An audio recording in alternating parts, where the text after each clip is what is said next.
Hello, everyone. I'm very happy to present our work here, and our work, which is published in 2021 ICCAD, which is called Boom Explore RISC-V Boom Microarchitecture Design Space Exploration Framework. And through this work, my talk will be divided into 4 parts. First, I will introduce the background, and second, I will introduce some preliminaries. For the third part, I will introduce our algorithm design, the Boom Explorer. And finally, I will show our experiment results and the conclusions. So first of all, let me introduce the basic background. As we know, the current chip development cycle requires a high cost and workforce input. So as this figure shows, which gives the overview of very large scale integration flow. And in fact, given customer demands, our architects, our engineers, they should design system specifications, and given the system specification, CPU architects will design the overall architecture. After that, hardware designers will implement the architecture, and we call it the function design and logic design stage. So after that, we'll push the design to logic synthesis, physical design, physical verifications, and so forth, and send the GDS file to manufacturers to fabricate that chip. So as you can see, this is a very long, very large scale integration flow, and it requires high cost input and too many workforce input. So, and we know there are 2 facts. The first fact is that nowadays with the transistor counts per year is continuously increasing. So as this figure shows from 1970 to 2020, nowadays our chip is becoming more and more complicated. And another fact is that because the chip is becoming more and more complicated, so that means we require more and more humans, we require more and more workforce to input in order to deliver a high performance, high quality core. So here is the bet or imbalance. On the one hand, the number of gates per chip area is increasing. And on the other hand, from company's perspective, they would like to approximate workforce input in order to deliver the products. And so based on this imbalance, with help of high-level hardware description language, we can bring the profits to this domain. Now we call it agile chip development methodology, because with high-level description language, we can easily parameterize our chip. We can modelize our chip so that we can formulate microarchitectures simultaneously and find a better microarchitecture given customer demands. So microarchitecture exploration, as this figure shows, that highlights that we conduct the early stage of microarchitecture exploration along the VLSI flow. So another point is that because we conduct the early stage exploration on microarchitecture, that means we can save more, we can find the problems early in the VLSI flow so that we can save more cost and workforce input from company's perspective. So this is the motivation that we would like to find better microarchitectures as early as possible during the VLSI flow. So first of all, what is microarchitecture? Okay, microarchitecture is actually an implementation of an instruction set architecture. So specifically, it includes the implementation of different modules, for example, decoders, execution units, load and store unit, etc. So as our chip is becoming more and more complicated, there exists a lot of buffers, queue stacks, etc. So microarchitecture also determines the implementation of buffers, queues, and cache structures, etc. So the first point is that because it implements these different modules, so it can affect the performance, power dissipation, area, timing, etc. of a processor. And the second point is that a good microarchitecture can balance the performance and power dissipation well. On the one hand, we can not only deliver a high performance core, on the other hand, the performance can dissipate less power. However, find a microarchitecture that can achieve performance and power design targets in short time is really complicated due to 2 reasons. On the one hand, the chip design space extremely large.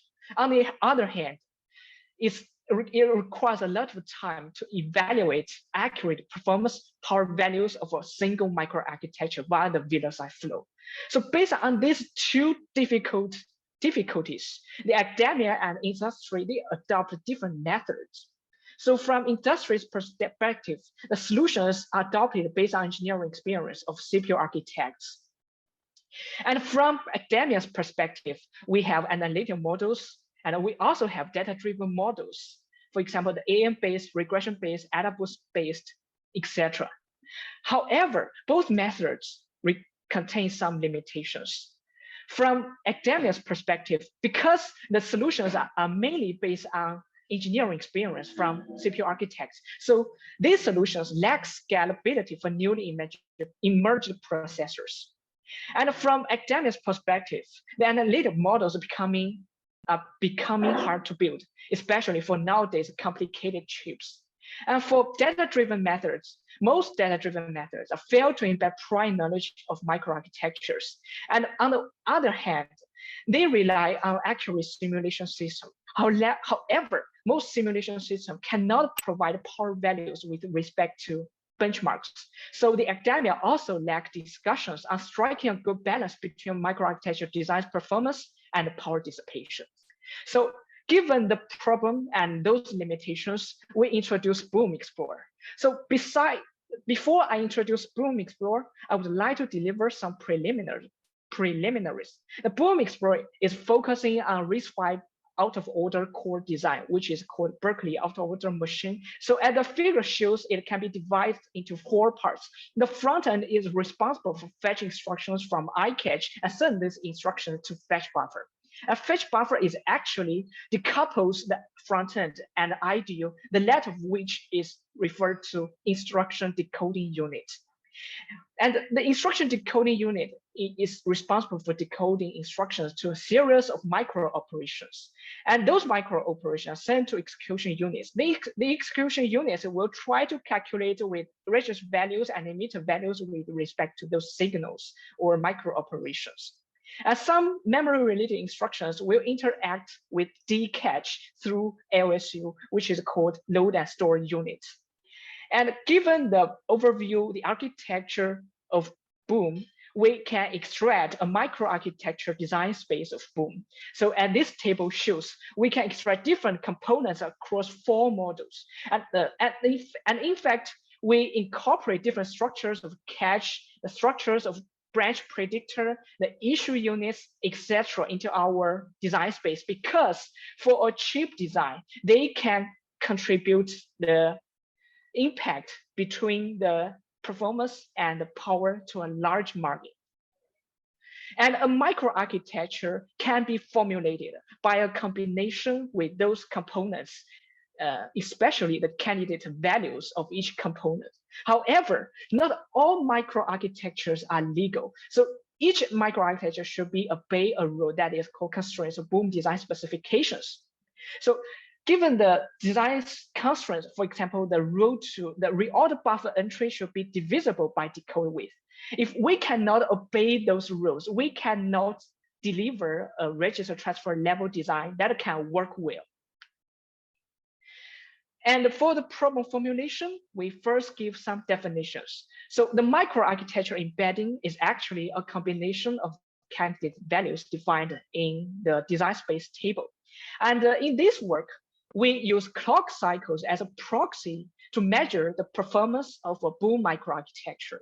And for the power dissipation, we simply use the total power dissipation, which is the summation of dynamic and static power dissipation, as the equation 1 characterizes the total power dissipation.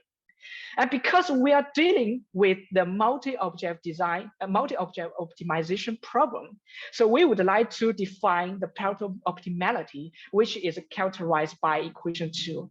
And the equation 2 can be visualized as the figure shown below. So given the 2-dimensional design space, for example, the F1 and F2, and given the reference point, which is colored in orange, a better design will be more closer to the 0 point. And in this figure, we can show that currently there are 4 there are 4 circles colored in green, and we call them Pareto optimal set in this design space because they are not dominated by any other in this design space. And the green circles, they are actually dominated by purple circles. So given the definitions, our problems can be formulated. So in the design space D, we would like to find a series of microarchitecture that can form the Pareto optimality among performance and power values. So given the problem formulation, we introduce Boom Explorer, how we solve the problem. So Boom Explorer is actually consists of 3 parts. So at the figure shown in left, the first part is micro-AL that we call it microarchitecture where active learning framework, because previous methods, they are failed to embed prior knowledge on microarchitectures. So in this work, we embed prior knowledge on trust-staffed experimental design. And the second point is that because our framework is based on Bayesian optimization, so our surrogate model chooses Gaussian process with deep kernel learning. And for the third point is that we use expectation improvement on Pareto hypervolume to be the acquisition function of our framework. So how we embed our prior knowledge of microarchitectures. At the figure shown in left, we notice that decoding width is actually the critical component, is much more critical than any other component that can in fact impact the balance between performance and participation to a large margin. The decoding width mainly determines the maximum instructions that can be decoded simultaneously. And we cluster the design space, the suppos with respect to decoding width. And we notice 2 characteristics. The first point is that we can distinguish the boundaries between each clusters intuitively. And the second point is that we can notice that the potential curves, the potential frontier risk is relative to the Pareto frontier area in the design space. So we noted that decoding width pertain these characteristics. So we embed the prior knowledge on an initialization algorithm, which is trust-staffed experimental design. So showing in the right part. So at the line 3 show that we try to maximize the introcovariance of the distance matrix. So by combining these 2 things, our micro-AL is formulated. First of all, we cluster or we partition the design space with respect to decoding width. And after that, within each cluster, our microarchitecture embeddings can be supported from TED. So this serves as the initial microarchitecture embedding sets. And for the surrogate model, we use DKLGP. So given the microarchitecture embeddings, which is denoted as a matrix X, and the corresponding clock cycles and performance, which is denoted by the matrix Y, we can construct Gaussian distribution with respect to equation 3. And given a newly supple X, we can construct the predictive joint distribution. And in order to improve the robustness and performance of Gaussian kernels, we rely on deep kernel learning. And we, in fact, stack multi-layers of non-linear transformation layers, so which is shown in equation 5 as the symbol phi shows the non-linear transformation layers. And for the acquisition function, we use expectation improvement on Pareto hypervolume. And the Pareto hypervolume can be characterized by equation 6. And EIPV is actually the difference between new Pareto hypervolume and the old Pareto hypervolume, which is shown in equation 7. And by decomposing the design space as a series of grid cells, so we can accelerate the calculation of EIPV as the calculation of EIPV, which is showing in equation 8 here. So we can visualize the calculation of EIPV through this figure. The figure demonstrates a 2-dimensional design space, the power and performance design space.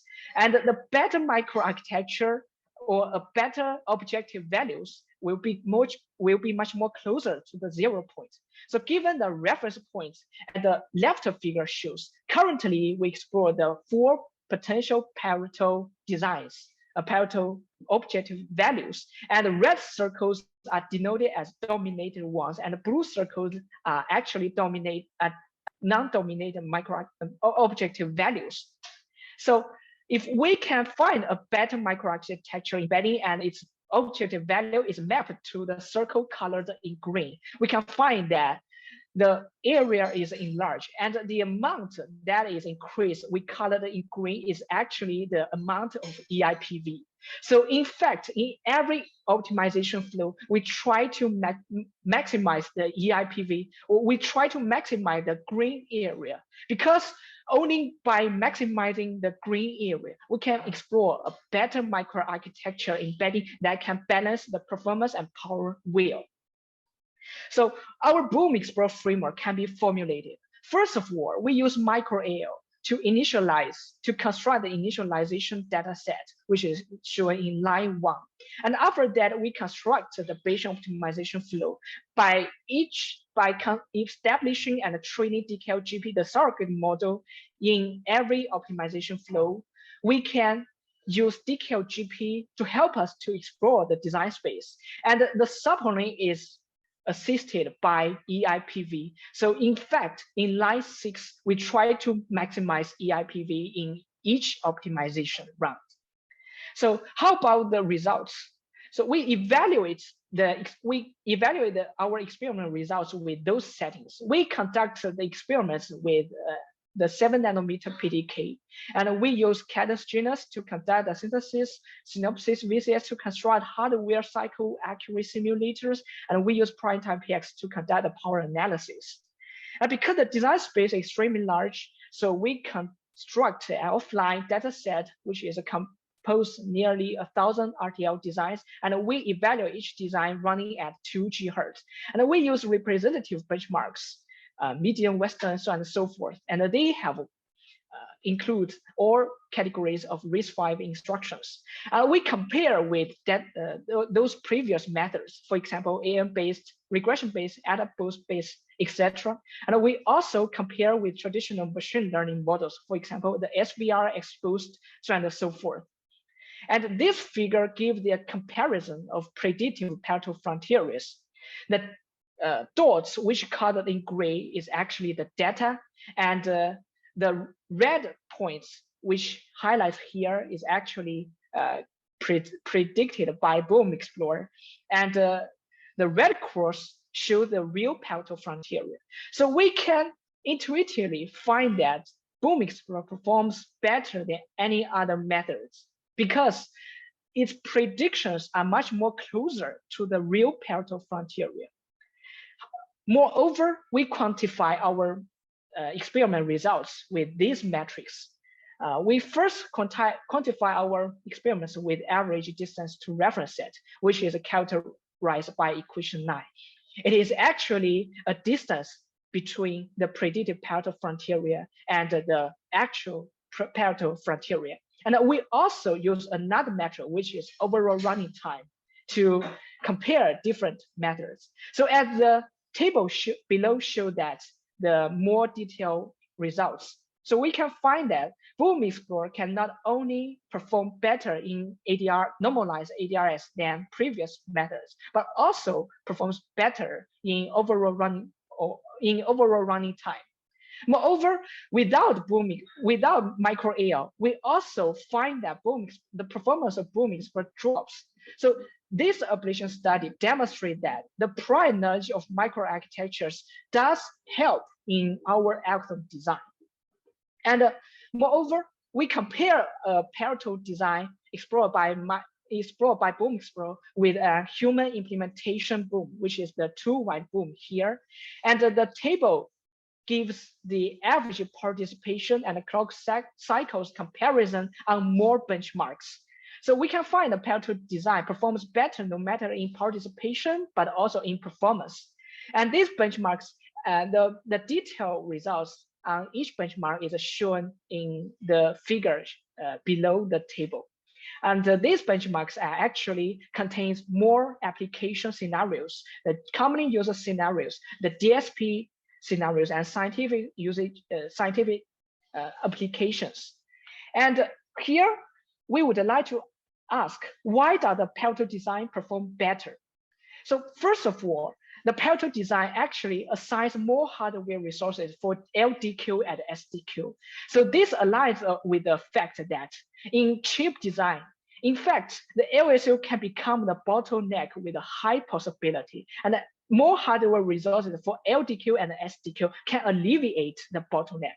And the second point that the parallel design assign larger associative sets and MSHR entries for DCAD. So this can alleviate the data access conflicts.